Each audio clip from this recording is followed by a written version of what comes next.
Oke, gas, gas, gas, gas, gas. Awas. Bab 439 Aso menyuruhku diam, jadi aku akan diam. Suasana di ruangan itu sangat menyedihkan dan tegang. Belati di tangan Ansi Lixiang tergores ringan, dan tangannya terbuka perlahan dan lembut. Saat kotak terbuka, kotak CD muncul di dalamnya. Panggilan, Ansi Lixiang menghela nafas panjang. Aso juga menghela nafas lega. Mereka khawatir Ji Fei akan membunuh dua wanita dan mengirimi mereka ancaman dan peringatan. CD apa? Aso berjalan mendekat dan langsung mengambilnya. Hasilnya, mataku langsung menjadi lurus. Han Sue berbalik dan berlari keluar. Hanya mata Ansi Lixiang yang berbinar. Jika ini terjadi di negara Yang, itu pasti akan menjadi sampul CD film paling populer. Dasar bajingan, bajingan mana yang melakukan ini? Teriak Aso dengan marah saat melihat adegan mengejutkan Miko Ando dan Noriko Ando di sampulnya. Jika Anda mengangkat tangan, tangan itu akan patah. Ketua, jika Anda tidak menghancurkannya, pihak lain harus tetap memilikinya. Ansi Lixiang hampir mengatakan kebenaran yang lebih besar. Selama Ando Noriko dan Ando Miko masih di tangan mereka, mereka akan tetap mendapatkan apapun yang mereka inginkan. Aso menenangkan diri, mengambil CD tersebut dan memasukkannya ke dalam CD-ROM drive. Kemudian pemandangan mengejutkan datang dari dalam, dan hal yang paling mengejutkan adalah Bagi Aso, penyu terbesar dalam sejarah, bang, komputer di depan Aso hancur berkeping-keping. Namun yang menyedihkan adalah masih diputar di dalam, dan suara Ando Noriko dan Ando Miko masih terdengar dari speaker. Adapun Aso, dia sangat akrab dengan mereka, dan jeritan itu bahkan mengingatkannya pada ekspresi mereka. Engah, Aso memuntahkan seteguk darah dan terjatuh dengan lembut. Untungnya, Ansi Lixiang bereaksi cepat dan mendukung Aso. Aso butuh waktu lama untuk pulih perlahan. Dia awalnya ingin berharap kedua orang itu akan dibunuh oleh Ji Fei, dan kemudian menggunakan ini untuk memeras pemerintah kota Ninghae. Sekarang, betapapun kerasnya dia tidak dapat mengajukan tuntutan kepada pemerintah kota Ninghae. Memikirkan Zhou Fenghua memberitahunya bahwa dia harus mengalahkan Ji Fei sebelum pergi. Sekarang, dia tiba-tiba merasa bahwa itu sangat sulit, dan tiba-tiba merasa bahwa itu hanyalah mimpi yang mungkin tidak dapat dia wujudkan seumur hidupnya. Rumah itu sepi, jatuh ke dalam keheningan. Ketua, bagaimana kalau kita mengaku kalah? Ansi Lixiang memecah kesunyian, patah. Aso mengangkat tangannya dan memberi Ansi Lixiang seteguk. Tidak mungkin kita menyerah. Kami tidak akan pernah kalah. Hai, Ansi Lixiang merespons dengan cepat. Bantu aku berdiri. Aso merasa dia sangat lemah sekarang. Ansi Lixiang membantu Aso berdiri. Setelah Aso memasuki ruang tunggu sementara dan beristirahat sebentar, dia perlahan-lahan mendapatkan kembali energinya. Mengangkat telepon dan menghubungi Zhao Yuntian. Zhao Yuntian, saya ingin Anda memimpin negosiasi antara saya dan Ji Fei. Nadanya sangat arogan, dengan rasa mendominasi yang kuat. Dekadensi dan kelemahan sekarang telah hilang sama sekali. Zhao Yuntian berada di sisi lain, wajahnya menunjukkan ketidaksenangan, tapi dia masih menahan amarahnya. Apa sebenarnya itu? Tidak ada ruang untuk dua harimau di satu gunung di zona pengembangan. Aso berkata dengan dingin. Dia tidak punya jalan keluar sekarang. Jika dia tidak mengusir Ji Fei, nasib yang menunggunya adalah kematian. Dalam pandangan dunianya, hanya orang lain yang mati, bukan diri Anda sendiri. Tunggu teleponku. Zhao Yuntian langsung menutup telepon dan menghubungi Ji Fei.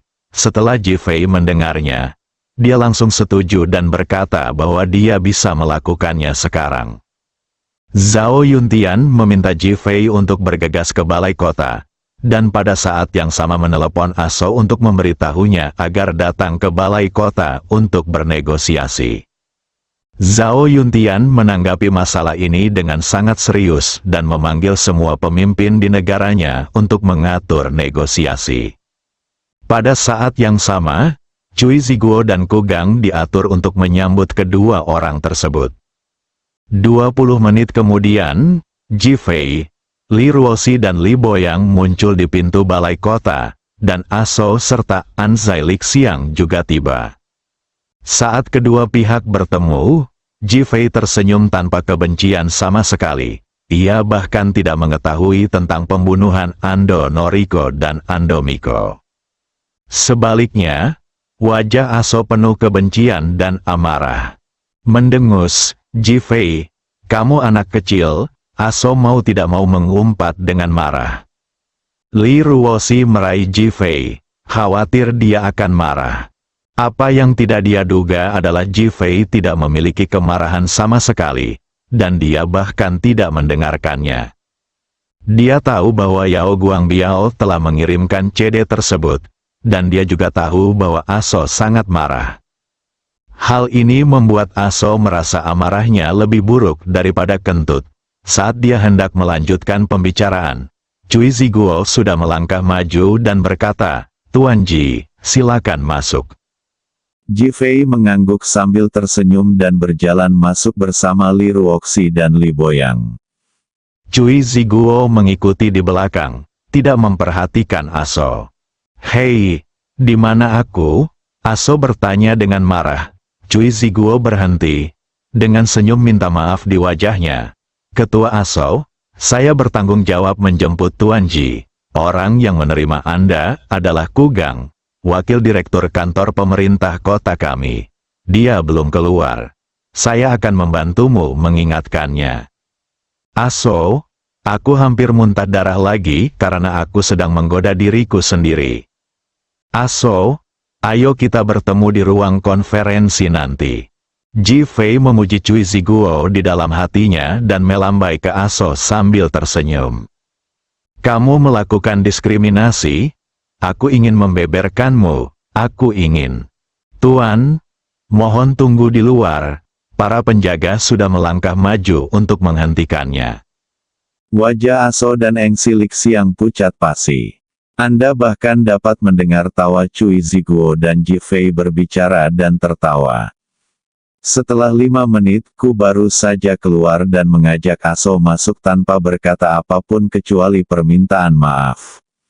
Gigi Aso gatal karena kebencian, tapi dia tidak bisa berbuat apa-apa. Ketika dia memasuki ruang konferensi, itu penuh dengan orang, dan semua orang memiliki senyuman di mata mereka, yang membuat Aso merasakan wajahnya terbakar. Dia memelototi Ji Fei dengan tajam, lalu duduk di hadapan Ji Fei.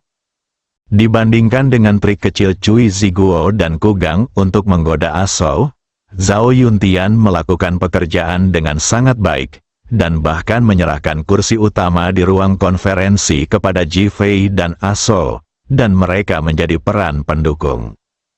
Hal ini membuat Aso merasa jauh lebih baik. Dia menatap wajah semua orang dan bertanya, "Jika saya membeli Phoenix Mountain seharga 50 miliar, apakah saya dianggap sebagai investor besar di Ninghai?" "Lupakan, harganya hanya setengah dari Jack dan Jefferson," Ji Fei berkata sambil tersenyum. "Ji Fei, diamlah. Aku sedang berbicara dengan para pemimpin kota Ninghai, bukan kamu." "Oh, kalau begitu aku tidak akan mengatakan apa-apa." Ji Fei langsung terdiam. Zhao Yuntian tidak bisa membiarkan kedua orang itu berkonflik. "Tuan Aso, bisakah Anda memberitahu saya pendapat Anda?" "Beri aku semua tanah di zona pengembangan dalam jarak 5 km dari Gunung Phoenix." Zhao Yuntian menatap langsung ke arah Ji Fei, tetapi ternyata dia diam dan tidak berbicara. "Tuan Aso, seluruh tanah di zona pengembangan telah dibeli oleh New Li Group, dan sekarang tidak ada lagi tanah yang tersisa. Zhao Yuntian berkata dengan penyesalan di wajahnya. Saya tidak peduli, saya hanya ingin tanah ini. Zhao Yuntian mengerutkan kening dan menatap pemimpin lainnya. Ekspresi mereka juga menjadi jelek. Tempat tersebut menjadi sunyi. Bagaimana? Apa kamu sudah memikirkannya? Aso meninggikan suaranya, memecah kesunyian. Zhao Yuntian dan yang lainnya semua memandang Ji Fei, yang tetap diam. Ji Fei, apakah kamu bisu? Aso meraung marah saat melihat Ji Fei tidak berbicara. Desir, Ji Fei menulis sebaris kata dan menyerahkannya kepada Zhao Yuntian. Zhao Yuntian tertawa setelah membacanya. Dia menyerahkannya pada Aso yang penasaran. Aso melihat, Aso menyuruhku diam, jadi aku akan diam. Bingung, bab 440 olong ini terlalu besar patah. Aso membanting meja. Ji Fei, aku memintamu mati, maukah kamu mati? Ji Fei tetap diam, sumur kuno tidak memiliki ombak. Aso terus mengom, tapi Ji Fei tetap diam. Setelah sekian lama, dia tiba-tiba menyadari bahwa dia seperti anjing gila. Setelah menggonggong dalam waktu lama, dia menjadi badut. Orang-orang di ruang konferensi memandangnya dengan wajah mengejek.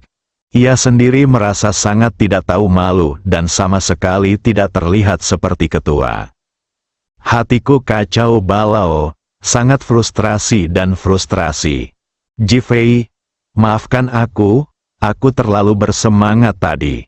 Dia tiba-tiba menyerah, semua orang tercengang.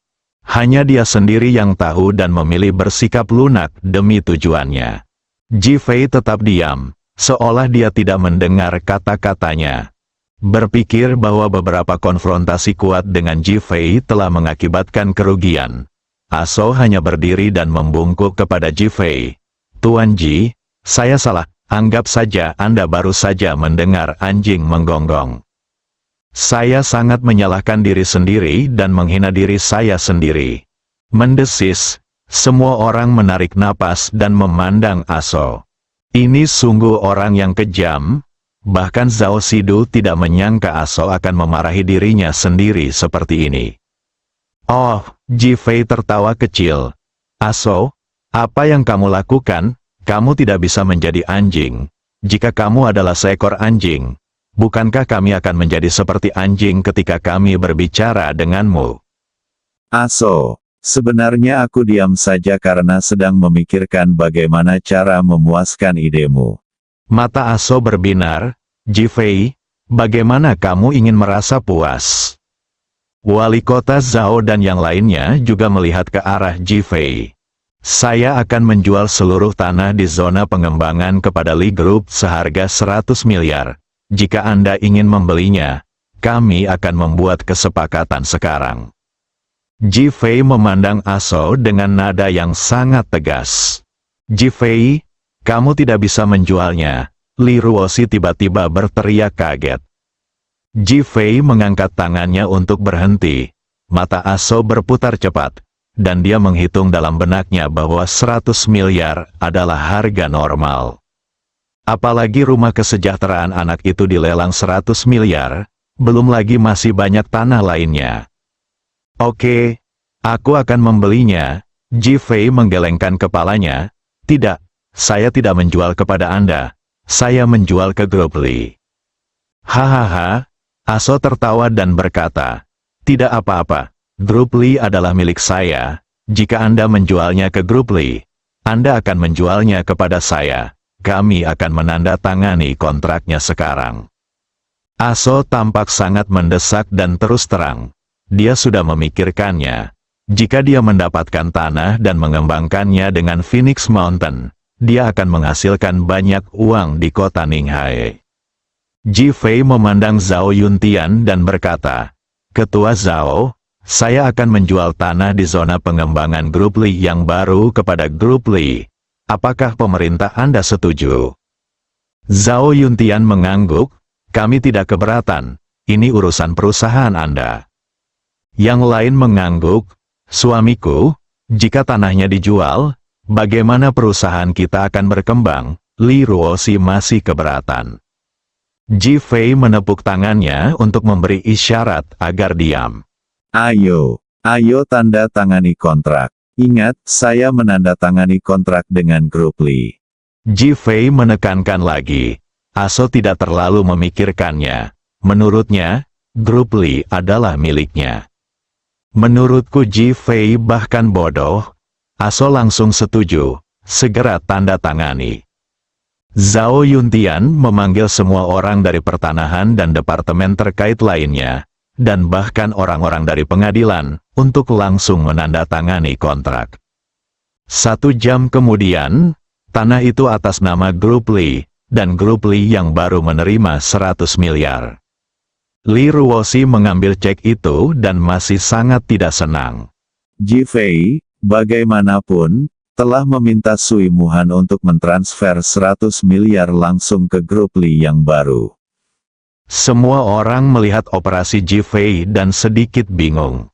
Namun, tidak ada yang berbicara, mereka hanya menonton. Haha, Aso tertawa keras.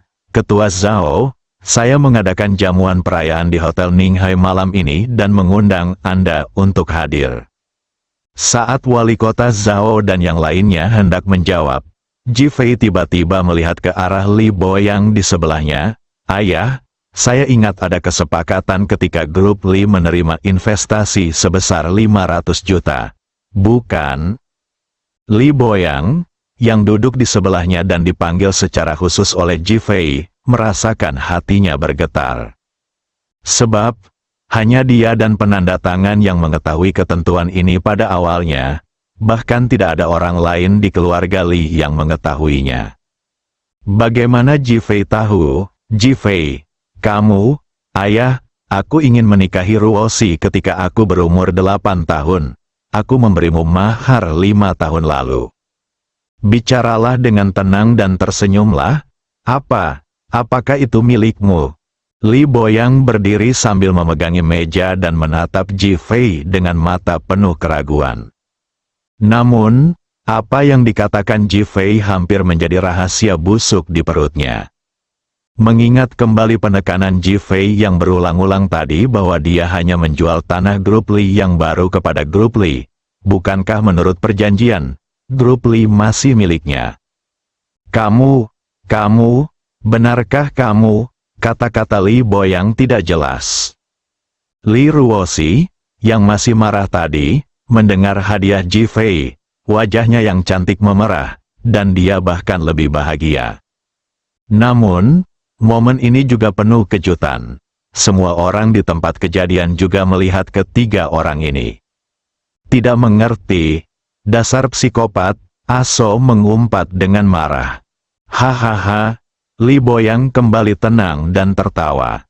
Ji Fei, Ruoxiku adalah wanita paling bahagia. Aku juga tersentuh oleh cintamu. Ayah, apa katamu? Li Ruoxi memarahi dengan malu-malu. Dasar bajingan, Aso terus mengumpat dengan marah. Li Boyang memandang Aso, saya ingin mengucapkan selamat kepada Anda. Aso tertegun, apa maksudmu? Artinya sangat sederhana. Ji Fei berbicara. Semua orang memandang Ji Fei, yang membuat mereka merasa aneh hari ini. Akuisisi Anda atas Li Group adalah ilegal, Ji Fei berkata sambil terkekeh. Apa? Aso merasakan dengungan di kepalanya dan mengira dia salah dengar. Li Boli tidak punya hak untuk menjual grup Li. Anda berdagang secara ilegal. Ji Fei melanjutkan. Hahaha, Aso mencibir. Apakah menurutmu aku bodoh? Ketua grup Li adalah Li Boli. Dia tidak punya kekuatan. Apakah kamu punya kekuatan? Meskipun Aso terlihat kuat di luar, dia mulai merasa tidak nyaman di dalam hati. Monster Ji Fei membuatnya merasa takut. Wali kota Zhao dan yang lainnya duduk tegak dan memandang Ji Fei. Maafkan aku. Kamu benar, pemilik sebenarnya dari grup Li adalah aku. Setelah Ji Fei selesai berbicara, dia mengeluarkan kontrak yang agak menguning dan menyerahkannya kepada petugas pengadilan yang baru saja menanganinya. Tolong bantu saya menafsirkannya. Staf pengadilan mengambil alih dengan kebingungan, membuka kontrak dan melihat isinya dengan jelas ditandai di atasnya. Tidak seorang pun di keluarga Li di Ninghai Li Group berhak menjualnya kembali. Jika dijual kembali, penjualan kembali tersebut tidak sah dan investor akan mengambilnya kembali. Staf pengadilan terkejut dan memandang Zhao Yuntian dan yang lainnya. Ini, grup Li ini, keluarga Li benar-benar tidak punya hak untuk menjualnya. Penjualan kembali tidak sah dan investor akan mengambilnya kembali. Ledakan. Penafsiran personel pengadilan membuat semua orang merasa seperti disambar petir, dan mereka semua memandang Aso dengan linglung. Olong ini terlalu besar. Bersambung.